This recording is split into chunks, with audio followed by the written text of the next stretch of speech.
Et on va vous parler de paracyclisme, puisque la Coupe du Monde débarque à Yverdon. Ça sera le week-end prochain, entre samedi et mardi 16 juin.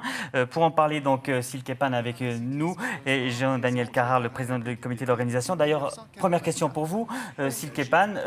La Coupe du Monde qui est à Yverdon, en Suisse romande, c'est une première. Ça fait plaisir, j'imagine, pour vous. Oui, ça fait vraiment plaisir. C'est une première en Suisse romande, c'est sûr. Il me semble même que c'est une première Coupe du Monde en Suisse.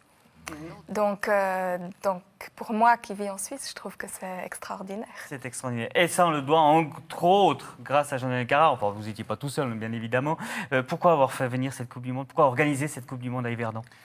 Parce qu'on considérait qu'il y avait une espèce d'injustice vis-à-vis du sport handicap et du paracyclisme. Je vous rappelle qu'il y a des grandes manifestations internationales, on fait les cérémonies de clôture, on éteint les lumières et après il y a le sport handicap qui intervient. Et on trouvait que c'était particulièrement injuste parce que c'est des athlètes de haut niveau, ils font des performances remarquables et nous on voulait faire en sorte qu'on puisse les mettre en lumière. D'ailleurs votre émission permet justement de parler de paracyclisme, donc quelque part on fait déjà un bout du chemin.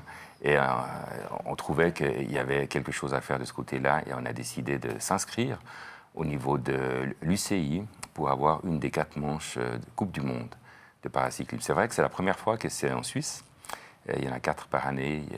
Ils seront qualificatifs pour les Jeux de Rio 2016. Oui, pour les Jeux paralympiques de Rio en 2016. C'est pas une mince affaire, hein, parce que c'est 380 athlètes, c'est 37 pays représentant les 5 continents. C'est une grosse organisation à mettre sur pied. Hein. Oui, c'est une grosse organisation comme toutes ces compétitions internationales parce qu'il faut pouvoir accueillir, disons, évidemment toutes les délégations, les accompagnants. Et puis, c'est une compétition où on n'a pas d'expérience, puisque, encore une fois, c'est la première fois que ça va se passer chez nous. Mais il y a beaucoup de monde qui ont qui ont envie que ça se passe et que ça se passe bien. Donc il y a un grand élan populaire, qu'il soit sur Yverdon ou sur les autres communes, parce qu'on déborde aussi sur les autres communes.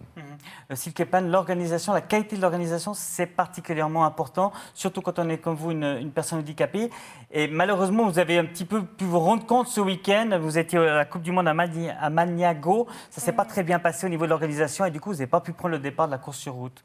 Oui, alors moi, je viens de vivre une semaine apocalyptique. J'ai eu des soucis à tous les niveaux. Je ne vais pas mettre la faute forcément sur les organisateurs de la compétition, mais c'était peut-être plutôt un petit peu à l'interne. Et voilà, j'ai reçu un coup de massue après l'autre, que je n'ai pas pu terminer les courses. Je suis rentrée avant, parce que... Ça ne s'est pas très bien passé, ouais. La qualité de l'organisation, justement, il faut être très attentif aux athlètes, encore plus, justement, quand il s'agit d'une compétition comme ça.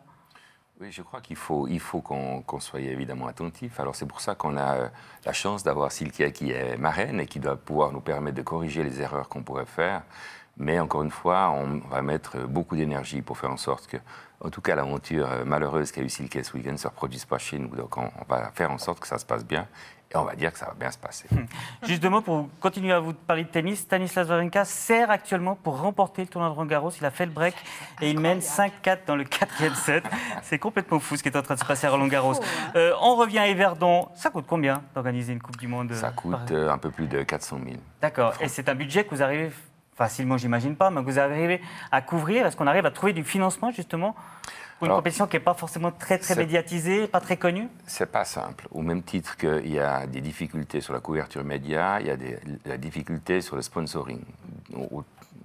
Autant que ça puisse être invraisemblable, la réalité c'est ça. Alors la ville met 110 000, si on va parler de chiffres, et le reste, il faut aller le trouver ailleurs. Et comme tout le monde, c'est un gros boulot. C'est une partie du boulot. Et puis si on n'y arrivera pas, ben, ma foi... C'est la ville qui va prendre ses responsabilités. Silke Pan, si on parle un petit peu de vous, justement. Alors actuellement, vous êtes en tête, enfin vous étiez avant ce week-end, on va dire, en tête du classement UCI, mais comme vous n'avez pas participé à la Coupe du Monde ce week-end, c'est possible que ce classement change un petit peu. Donc c'est plutôt une bonne saison pour vous, vous avez fait plutôt un bon début de saison, et j'imagine que Yverdon, c'est un objectif, justement, vous qui avez grandi en Suisse romande. Oui, alors jusqu'à cette Coupe du Monde à Maniago, j'ai vraiment fait une très bonne saison. J'ai vraiment beaucoup de victoires. j'avais espéré que ça se passe différemment. Voilà, ça ne s'est pas passé comme ça. Je vais essayer d'oublier tout ça et puis de remonter un peu essayer de faire mieux et puis essayer d'effacer cette mauvaise souvenir d'Italie à Yverdon. Juste pour revenir également un petit peu sur votre parcours, donc vous étiez à la base une athlète avant votre accident en 2007, puisque vous avez fait du plongeon, vous avez été championne de Suisse junior de trampoline, vous avez été acrobate notamment, vous avez fait l'école nationale du cirque de Berlin, et puis tout ça s'est arrêté justement après un accident alors que vous étiez en train de faire de l'acrobatie justement en 2007. Comment est-ce qu'on rebondit après pour se lancer dans des nouveaux défis? Voilà, que la vie continue malgré justement cet accident et malgré le fait que vous soyez handicapé.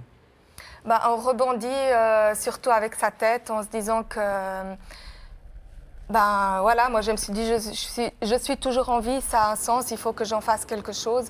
Et puis j'ai toujours essayé de voir le côté positif, le côté positif de cet accident, de me dire au moins je ne suis pas tétraplégique, au moins j'ai encore des bras, j'ai encore une tête qui fonctionne et il faut que j'en fasse quelque chose. Et j'ai cherché comment reconstruire ma vie avec tout ce qui me restait. Et j'ai reconstruit sur les cendres, sur les débris, j'ai reconstruit du nouveau. Sur votre site internet, vous dites « Mon handicap, j'en ai fait ma force ». Qu'est-ce que vous voulez dire par là? Comment est-ce que vous expliquez cette phrase? Pourquoi vous avez choisi cette phrase? Parce que le handicap, il est là tous les jours, 24 heures sur 24. On ne peut pas le cacher. Donc, ça peut être mon ennemi ou ça peut être mon ami.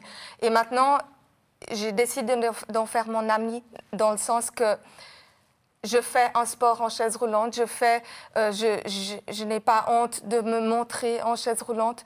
J'ai envie de croquer la vie malgré ça. J'ai envie de foncer, j'ai envie d'aller de l'avant, j'ai envie de vivre des aventures et de me dire, avec la chaise roulante ou peu importe la chaise roulante ou encore plus avec la chaise roulante. Daniel Carrard, ça donne encore plus de puissance quand on organise une manifestation, quand on entend ce genre de discours, j'imagine. C'est exactement ce que j'étais en train de me dire. Je dis, vous voyez que ça vaut la peine. Vous voyez que ça vaut la peine avec un état d'esprit pareil. Et nous, on doit vraiment crocher pour ces athlètes. Et je ne regrette rien du tout. J'espère que tout ça va bien aller et puis on va passer un excellent week-end. Et donc, on le rappelle, ça aura lieu à partir de samedi. Enfin, les courses, c'est surtout dimanche, le contre-la-montre, lundi, mardi, les courses en ligne et le relais. 2-3 petits problèmes de circulation, il va falloir régler un petit peu ça parce que ça va prendre forcément les rues de la ville aussi. Oui, alors j'ai expliqué évidemment au conseil communal ou par la presse interposée qu'il faudrait avoir un petit peu de compréhension, comme quand il y a toutes sortes de manifestations. Mais si on n'a pas de compréhension dans des manifestations de cette envergure-là, alors moi je ne comprendrai pas très bien. Donc on va faire en sorte que ça se passe bien. Ceux qui auront des petits inconvénients, ils feront avec ou sans. Mais on va aussi déborder sur les autres communes, quand même, à relever une participation des autres communes qui ont tout de suite adhéré au fait qu'on doit fournir des parcours d'une certaine longueur et qui ont accepté pour certains de séparer le village carrément d'eux.